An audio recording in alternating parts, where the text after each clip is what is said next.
You're here with Christina and Jackie for another episode of She Commerce, where power women and real talk collide in the real world. How's it going, Jackie? Visual effects, Christina. Visual effects. I'm taking this highbrow, you know what I'm saying? My gosh, you're funny. Funny Jackie today has entered the chat. Hello. Funny Jackie every day. I'm hilarious. What are you talking about? You are. You are. So I keep you around. um, Thanks. Oh, God. are you ready to spill some tea? I am so ready. And also, should we tease a little bit about the thing that we're not going to talk about till about maybe later on? You know, the Oh, you thing? mean like that very well-known thing that a certain team of fantastic women might be attending? That one? That's the thing. Yes. All right. All right. Yep. We could do that. We could. So we're talking about the thing, but we're not going to say the thing, are we? We're just going to talk about how excited We're we not are going to that say the we're thing going yet. to You just have to wait and keep tuning in because we will say the thing That's eventually. right. Yeah, we will. We will. One day, One someday, day. one day. I love it. Someday. That's a good song. Oh my Paying gosh, tribute to don't get me Whitney. started on that song. Don't get me started.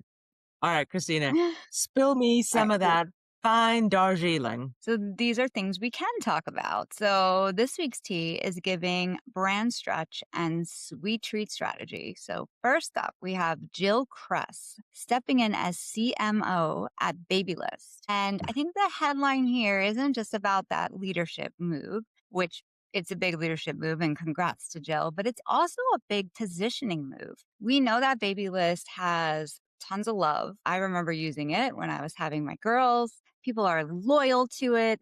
There's trust in their family, but it's at that moment in time. Again, moment in time. Back to Whitney. In that baby moment, right? But as Kress put it, the opportunity is really about closing the gap between being deeply known by some and broadly understood by many. And I think that is such a real marketer challenge to evolve into different life stages and not awareness for awareness sakes, but really expanding that story and people really understanding your brand and how it can continue to grow with them. Absolutely.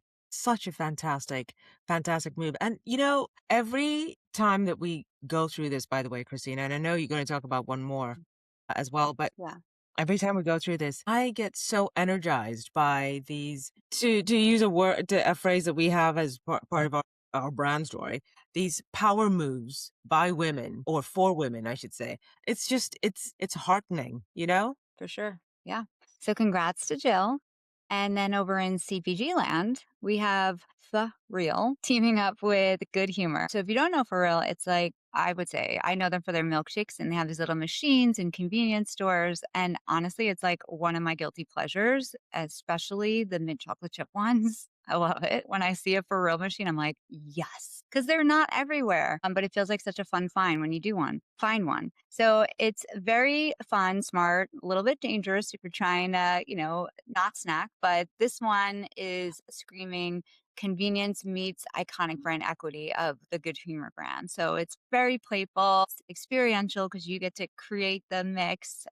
You can customize it on the level of thickness, etc., to get that shake in a cup ready to go. But it's also a reminder that the right partnership can instantly refresh relevance and trigger new trials. So, I think net, both Baby List and Good Humor are winning as they're broadening their perception and they're bringing fresh energy along with our renewals and spring cleaning and starting fresh for the spring. So congrats to both. We're excited to see what comes. As you say, great partnerships. It's like you and me, Christina. I will always let you have the mint chocolate chip. Always. Huh? Because you don't like mint chocolate chip or because you love me? Correct. I'll take it. I'll take it. It's fine. I'll allow it. In other news, Christina, I've been reading Winning with Walmart that we get from Matt Pfeiffer every week. And Mm. wow, this week was a real sucker punch right between the eyes because it hits that controversial new, not so new topic, GLP-1. Mm-hmm. Yes, GLP-1 and the shopping effect. Mm-hmm. So let's be clear. This is not a shrinking consumer, pun intended. It's a Yeah. misread industry. GLP-1 users don't or and have not quit shopping as many people would lead us to believe. They have Hmm. quit tolerating small lives. And if you read the whole article, and we'll put a link to it when we post on LinkedIn and in our podcast page. It is the article is so beautifully written, and it's so forgiving. Not forgiving is a wrong word. It's so supportive of the drastic changes that happen to people who use GLP-1 for combat severe clinical morbid obesity. The Mm. money didn't disappear, right? It kind of defected from junk calories to real confidence. Formal wear, Christina, has gone up in terms of share sales. Sporting goods, protein. Just This is people yeah, showing up, protein, definitely. right? This is people showing up again and again, and retailers and brands calling this demand loss are not being cautious. They are late to the game of understanding what an opportunity this presents to you. Yeah. And it's the classic fearing what you don't understand and that change that's going to come from it instead of really leaning in to understand, well, does this bring with it, right? What's that opportunity? Not just being afraid of it and ignoring it or doing nothing. And I think the companies that are winning are those that have gotten ahead of that, done their research, talked to those consumers and shoppers, and have, are starting to benefit from it in a different way. Yeah, completely. And of course, I love that anything that allows people to move with freedom and not feel imprisoned by their physicality. Exotic. The increase in confidence, the increase in I love that formal wear and sportswear are really shooting through the roof because people are feeling confident to wear the beautiful outfits again because Yeah. that's what it does for you, right? That's what it's doing for Yeah. them. Just, I mean, I'm a fan. I'm always a fan of anything that gets people moving and makes people feel confident. Yeah. Same. Yeah. All right. Well, we're excited for today's guest. All right, G-Commerce fam. Today's episode is for anyone standing at the edge of a new chapter. Not because something blew up, but because something clicked. We're talking about reinvention, introspection, and choosing growth even when it's a little uncomfortable. And let's be clear. This isn't a quit your job and find yourself in Bali conversation. Although, yes, please. Pre-love. This is about doing the internal audit behind the resume, which is why we're so excited to welcome someone who has lived every angle of commerce, brand, agency, boardroom, and then have the courage to say what's next and why. This person is the kind of leader who doesn't just talk about impact, he builds it, he scales it, and brings people with him while he does that. Sharp instincts, big heart, zero ego, the rare mix of strategic, brain, and human first leadership that actually moves culture forward, and the provider of grade A hugs. We love people who show up with conviction and compassion, and he does both effortlessly. The energy is real, the perspective needed, the intent always bigger than himself. Ladies and gentlemen, without further ado, pull up a chair. This is the kind of voice commerce needs more of. Welcome to She Commerce, Donte McCrary-McClain. Welcome. Thank you so much. Humbled and honored with that beautiful introduction. I could literally shed a tear. That is fantastic. It's a pleasure to be here. And thank you all so much for the opportunity. Pleasure to It is have you. our Can't wait to pleasure, give you a Donte. hug in person. Yes, I swear, honestly, please. Christina, Absolutely. first time I had a hug with Donte, I was like, oh my God, this is a great hug. I mean, I kind of just launched myself at you, Donte, to be fair, the New York of. It was mutual, consensual, 100%. Yeah, because we collaborated together, right? And just as you sink in with folks, they feel like a family when you're in the thick of it, trying to make hard things work and to make things happen. And so I relish in the opportunity to meet, colleagues, physically, to share a win and all the things. All righty, so let's get started with our conversation and the questions, all the questions. So first, we're going to talk about the kind of internal audit behind the resume. So, Donte, on paper, your career is stellar. Unilever, Newell, Hershey, agency leadership, and now co-founder of Wills McLean Advisory. But this chapter wasn't about running from something, and we've had conversations about this. It was about running towards something. What actually triggered that moment of deliberate introspection? So on a quarterly and annual basis, I'm always doing a bit of an introspection on how I'm showing up not only in the home front, but then also in career.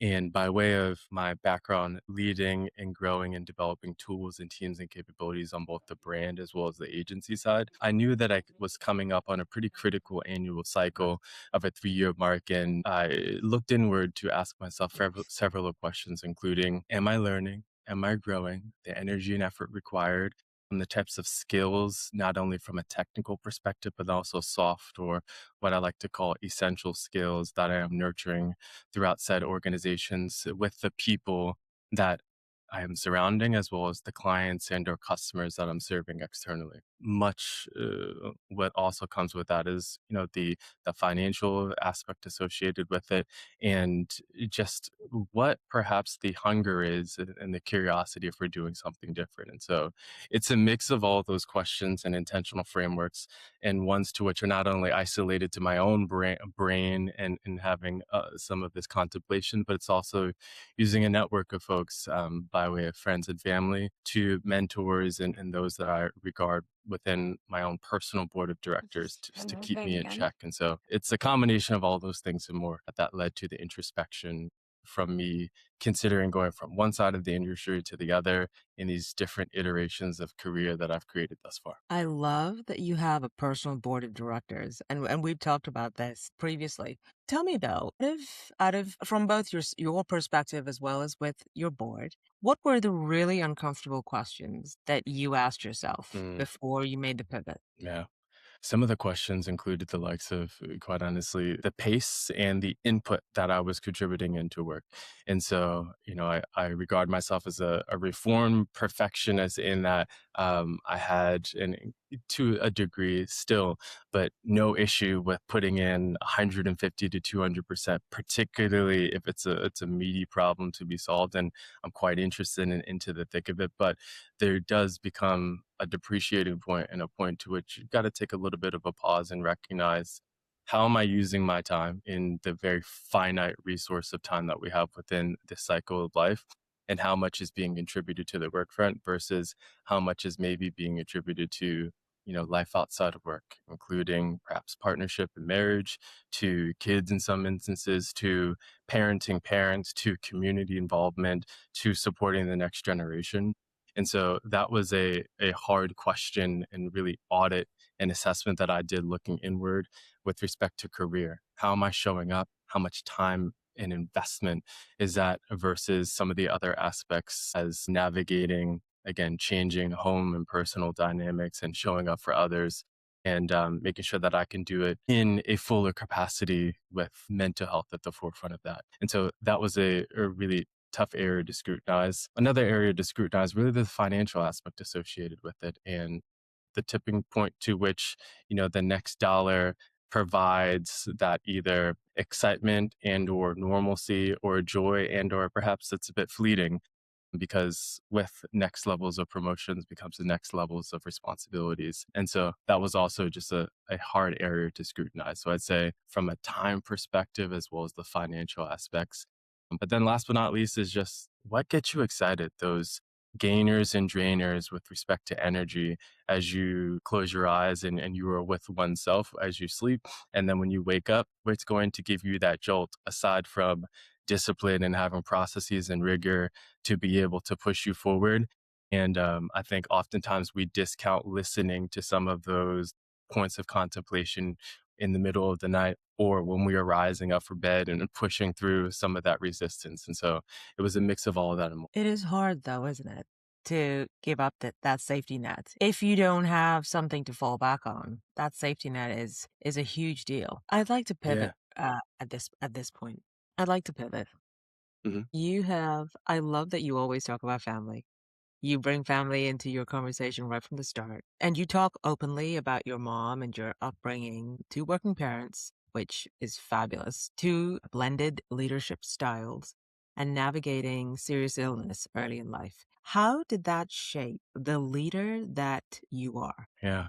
It was a fascinating experience growing up in that dynamic, particularly when you see both mom and dad um, going to work each and every day, coming back and supporting, siblings. And I'm the middle child as well too, just to paint the profile of how I fit in. And I fit much of the characteristics of the middle child. But to your question, I'd say for me, her independence became a necessity in the household that I grew up in that with respect to my mom's side of life, some unfortunate, really tough health circumstances put her in a position to which she was home and had to leave the career side of life. And so for me, it was supporting her, it was supporting younger siblings. It was also making sure that I was prioritizing showing up for school, for extracurriculars, and hyper independence really became a through line through my career in having a real tenacious bias for action. I got to put this thing on my back. I got to get it done. Yes, I will have advocates and folks cheering me on, but a bit of that safety net is something to which I never 100% was comfortable with and needed to make sure that I just always made sure that, again, hit the ground running. And so hyper independence was key for me. And then also, strange to think about it this way. However, there is this interesting notion of mortality, which also ties into time, which also ties into having a bias for action. And when you do see instances where perhaps you are hearing prognoses from doctors that state this may be it, right? And it really pushes you to live in the moment, to take those chances and to take action now. And I'd say that's shown up in the ways in which I've shown up as a leader, on my aptitude to pivot with intention, and then also just my risk threshold as well too. So a couple of flavors for growing up in the unique household that I've grown up in that have impacted my leadership style and also have helped to paint the picture of my career journey thus far. Thanks for sharing that with us, Dante. There's something really, really powerful about what you said around that hyper independence and that becoming a necessity for you. I think a lot of leaders today, they wear that as like a badge of honor, but it's like a slippery slope because that can become isolating too. Mm. It is about realizing that and understanding when maybe you need to kind of what you need to balance it with. Yeah, no, completely agree.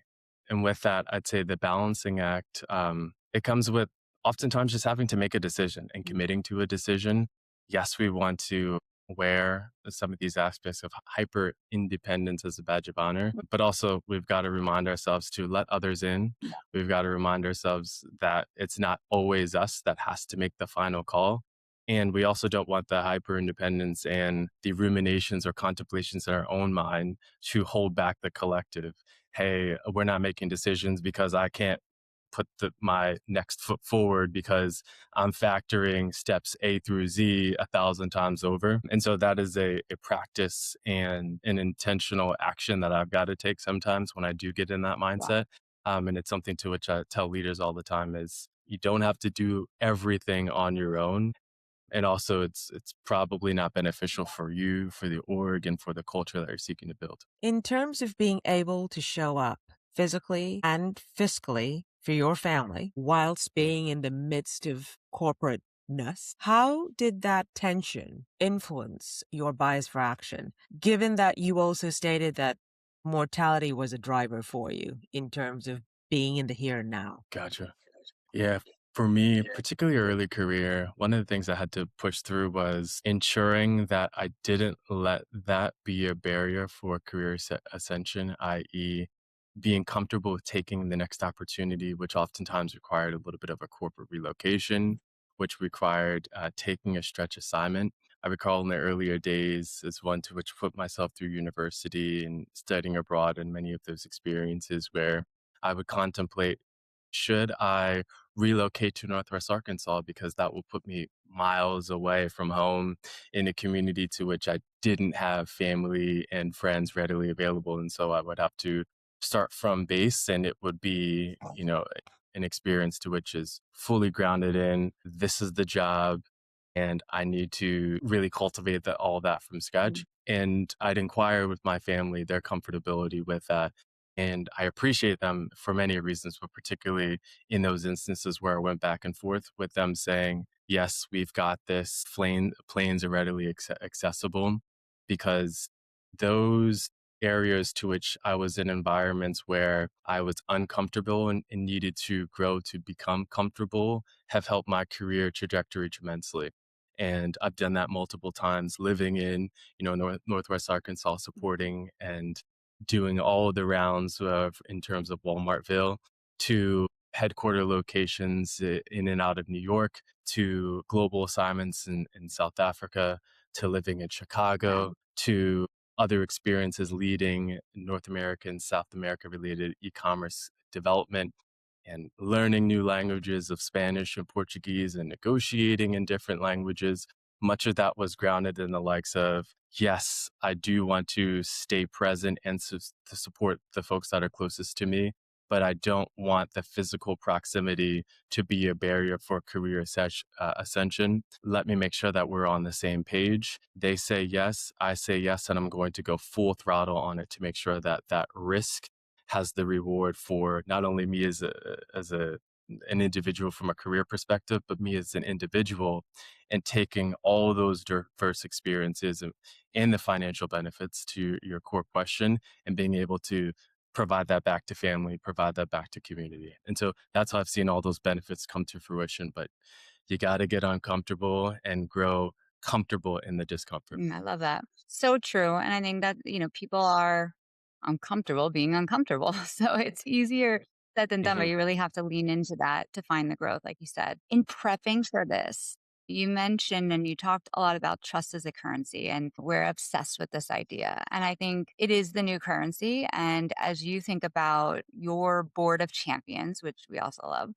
they're not just mentors. So, can you maybe share a little bit more about this idea of a board of champions? Totally. And so I am a reflection of so many individuals that have poured into me, whether it is through a email check-in and or sponsoring me to attend conferences and or they have been, my agency partner and we've gotten on together and we've shared different job opportunities, etc. And so as a result of being a reflection of so many that have poured into me, it is my duty to make sure that I maintain and nurture those relationships and also pour back into others. I call it a board of champions because going back to the likes of, organizations that have their own board of Yeah. trustees, they are ones to which I can call on to have a status on what's my own strategic vision for my life, whether that is specifically in my 9 to 5 to how I'm thinking about family, how I'm thinking about community, how I'm thinking about resources that I'm learning and growing and learning and unlearning.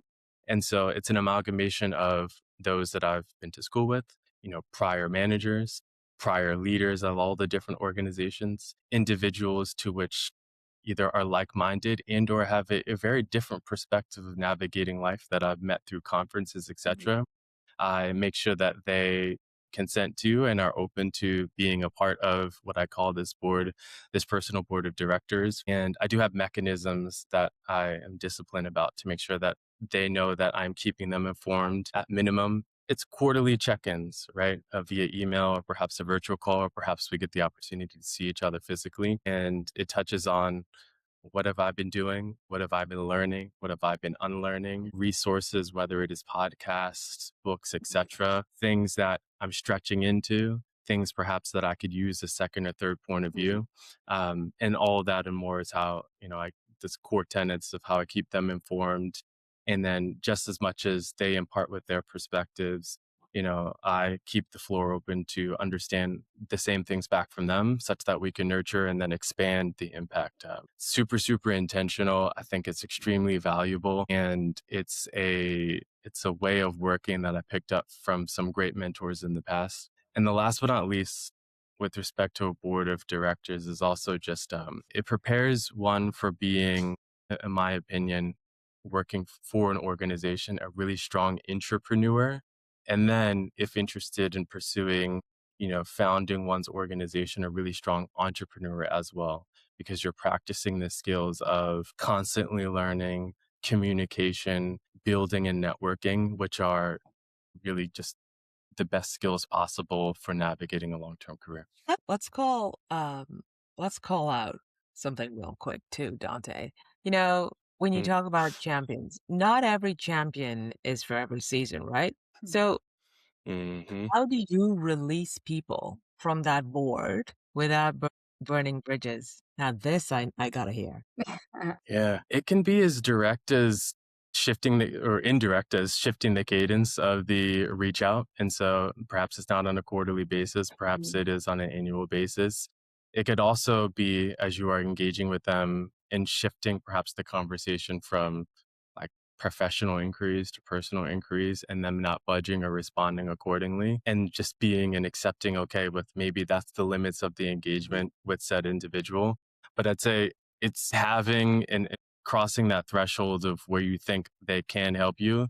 And if they can't, that's a-okay. Not everyone is meant to be in life for all particular purposes all the time. There are seasons to which certain board members are more impactful than others. As one to which, when I think about and contemplating physical relocations, there are certain folks within my remit who have only done it a couple of times. And so their point of view may be one way, and that's okay. And then oftentimes too, if they perhaps don't have a response and or that personal experience, they may refer me to someone that they know who does have that personal experience. And so it doesn't have to be a degree of thrash. These are individuals to which I trust and value them as people and as humans. And so I know there isn't any malice associated with maybe perhaps not going to them for all topics that I'm interested in. Yeah. I think just how intentional you are about that really comes through. And as you said, it's like not waiting till you need them, but making sure you're keeping that cadence alive of keeping them informed. And if you have to bump that out because they're not for every season, as we said, or switch the dialogue a bit from personal to professional, professional to personal, you can make those edits as you go, but it's keeping Hmm. them within that ecosystem, which I think is really important. A lot of people take that for granted until it becomes important, right? Until it becomes now I need those people. But I love how you're so proactive about it and intentional. So something you said there too, which I love, the intrapreneur to entrepreneur and how you can really leverage that Hmm. experience at a company to help get you ready for maybe your own company. And I love how you talked about CBD becoming your classroom to do that. So you've obviously stepped into roles and you're writing the playbook. You didn't have the playbook. So you've built the proposition from scratch and learned how to fly the plane, as they say, as you built it. So you're making that progress really visible. So, what are those intrapreneur muscles that maybe you didn't even realize you were building at the time that suddenly became so essential when you actually crossed into entrepreneurship? Yeah, that's a fantastic question. I'd say some of the things that I didn't really realize that I was doing consistently, especially in environments to which things weren't A, B, and Mm. C, was being able to see the forest through the trees, which includes, hey, you're hearing problems from multiple different teams, and perhaps there is ambiguity on who is to pick up the ball. And so they need a framework associated with who would be accountable, who would input and contribute and it's not only just building said framework, but it's galvanizing and getting folks bought into that change management, which includes making sure that you're building rapport because you've got to have a relationship to persuade individuals to do things differently. And then once you do persuade them and get alignment of them to do things differently, ensure that you are celebrating their efforts and recognizing their efforts when there is wins or points put on the scoreboard. And that's another very, I'd say, simple yet difficult and sometimes tricky skill for individuals to get comfortable with because it requires the likes of building rapport when you don't necessarily have the autonomy to make sure that people do what you want them to do. You've got to make sure that you're consistent with how you are collaborating with others. And then last but not least, which I think is a culture building exercise, which also is one to which is really fundamental in being an entrepreneur.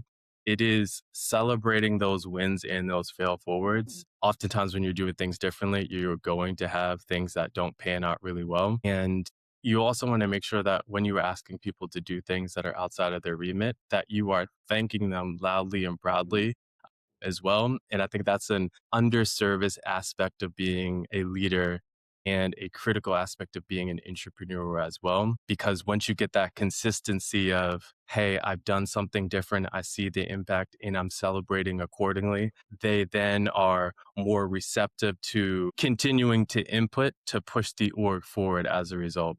And I've seen that manifested in, again, like building teams from scratch, managing resistance to which, certain general managers or country GMs wouldn't even respond to outreach.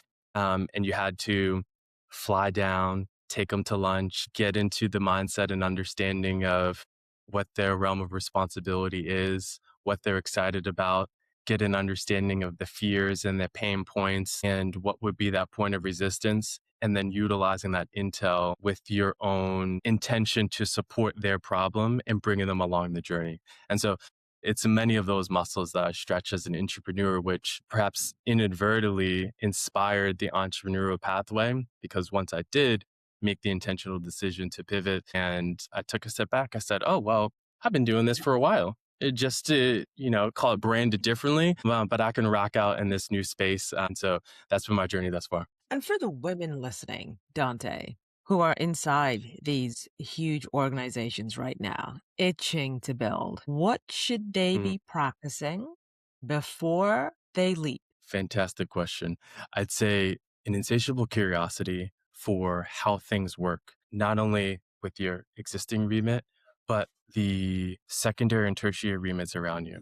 And so the interconnectivity of how things work is really helpful in preparation for the leap because you may not be requested to have direct exposure and responsibility towards the teammate to your left and the teammate to your right. However, it is their experiences and skills and what they bring to the table that are going to help you when you do step out and take that leap. And so that insatiable curiosity, understanding what's out of your current purview and learning and growing and building rapport with those individuals. I'd say another key focus in preparation for a leap is practicing galvanizing people. And that could be done through employee resource groups. That could be done through a stretch assignment. That could be done through just meeting a net new individual. And I'd say a connector in the fantastic women and leaders that I've worked under. Like being a connector is a fantastic skill that I've grown from working underneath their tutelage.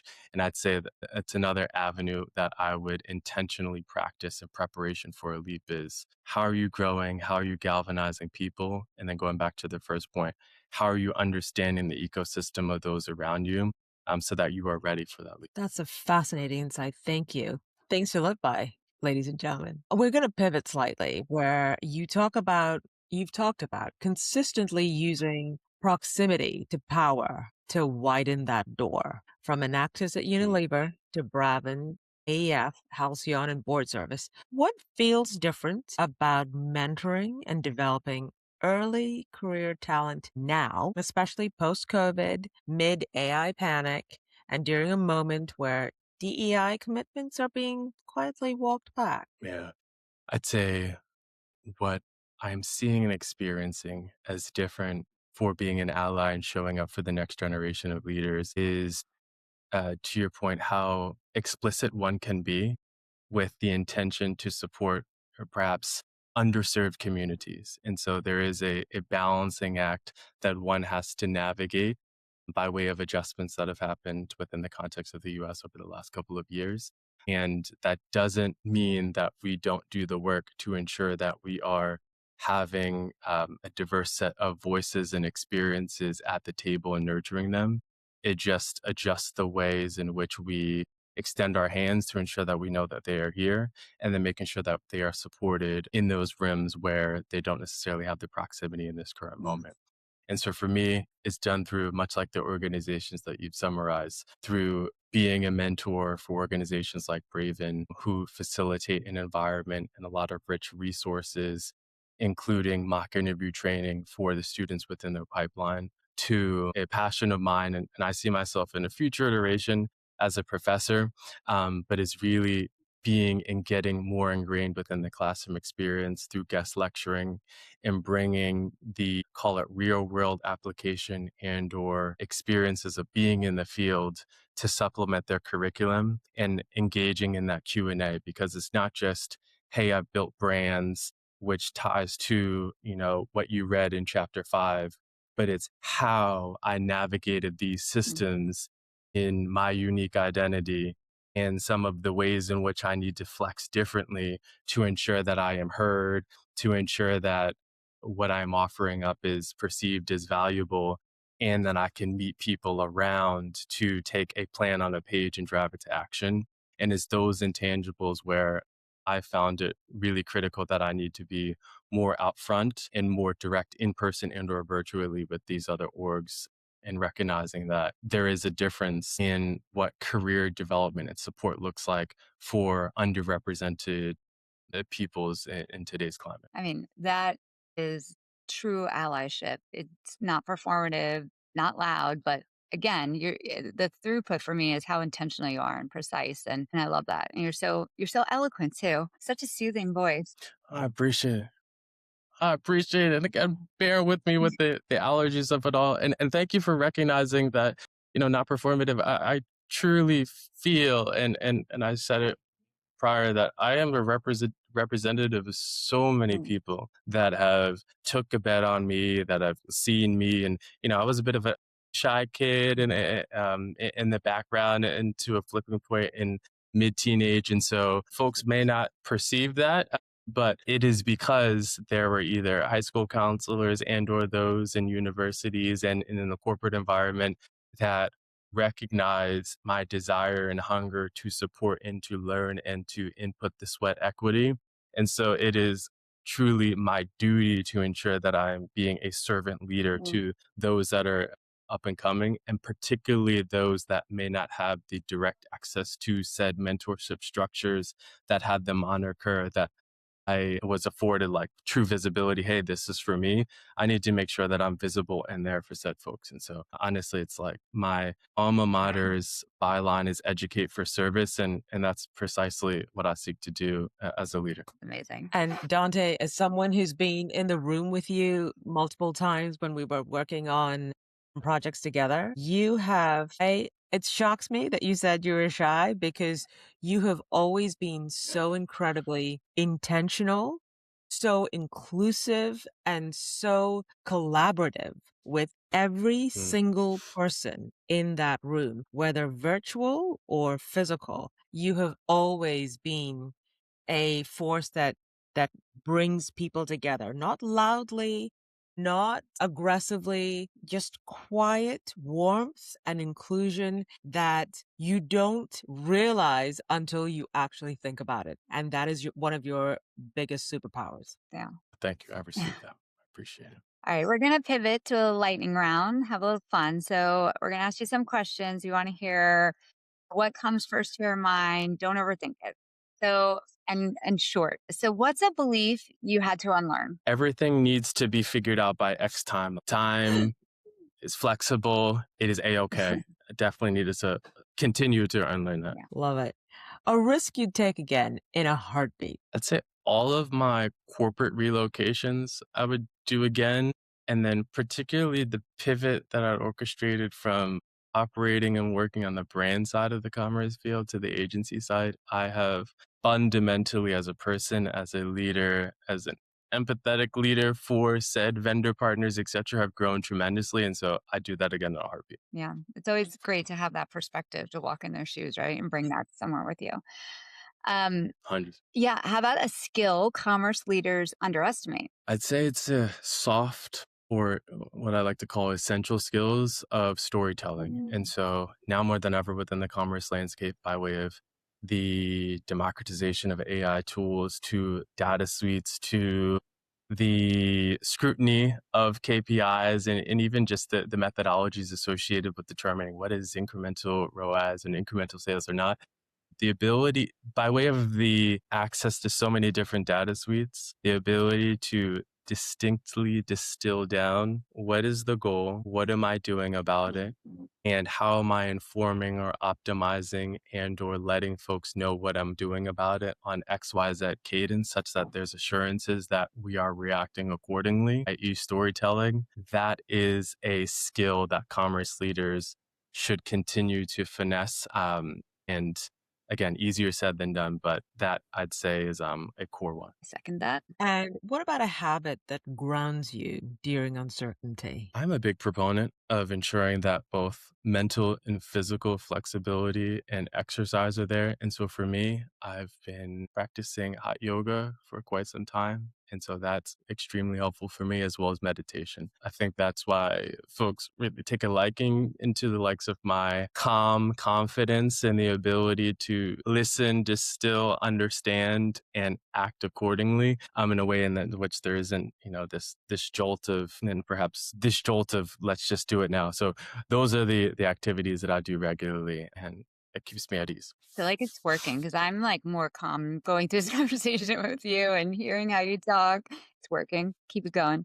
Thank you so This is much. my favorite question to ask. We ask everyone, what's your go-to hype song? Get you going before a big press. So I don't even know the name or how to pronounce the name of the band, but the song is called Maria Tambien, and it is just like a band rocking out, primarily guitar. It's so like funky. We're gonna have to look it up. I'm jamming in the car. It's hot. Like it gets me in a flow and a vibe. Think of it, and when I'll share with you the link to the song. Please. Imagine yourself listening to the song, walking down the street, New York City, sun's up in the sky. You feel like you look good because you do look good, both physically and mentally. And you're just taking life all in, and you have that backtrack. Confidence boost. I'm ready to take over the world. And so that's the song. I love how you just like put us in that environment. Wow. Like my hair's Gotta set the scene. Yeah. Oh my gosh. Particularly because spring is a coming, and yeah, I want to walk down the street and look and feel good. And so yeah. use that song as the backtrack. All right. You have to send us the link and we'll add it to our Spotify playlist for She-commerce. All right. Well, Perfect. it's been such an incredible conversation. I hate to see it end. One thing we want to leave our listeners with, if you could give them permission to begin again, this is our theme for spring, right? New beginnings, spring cleaning, without burning everything down, what would you say to them? Without burning everything down, permission Begin to again.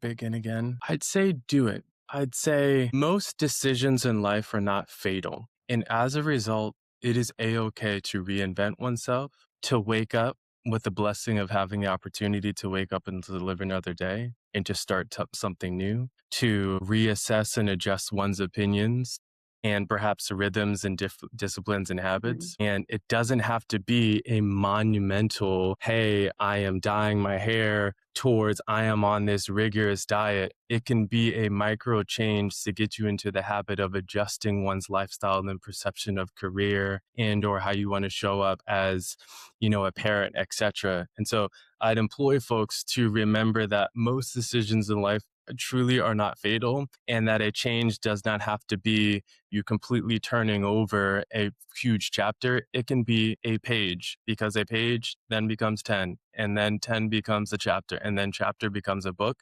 But you don't need to start by completely, writing a new book, Yeah. if you will. I love that. Oh my God, I love that. I absolutely love that. This is a t-shirt moment. Most Yeah. decisions in life are not fatal. Oh, Yeah. Mic drop. It's so real. It's true though. Yeah. And once we really settle into that, it makes everything okay. And not every decision Completely. has to be permanent, right? You can make another decision to overturn the first decision, if it doesn't work. So it's a good reminder. Ladies and gentlemen, this is why we do She-commerce. Mhm. Because commerce just isn't about growth. It's about who gets to grow, how, and with support. And with every episode of She-commerce, we're building our growing network of allies and female and male leaders and advocates. So Donte, will you take the pledge with us to pay it forward? You're already doing it. Continue to amplify women's voices and help shape the future of commerce. All day, every day, 100%. Amazing. You are now officially part of the sisterhood. Boom. Come on, sisters. Let's rock. Ladies and gentlemen, bold brands, fierce women, one sisterhood.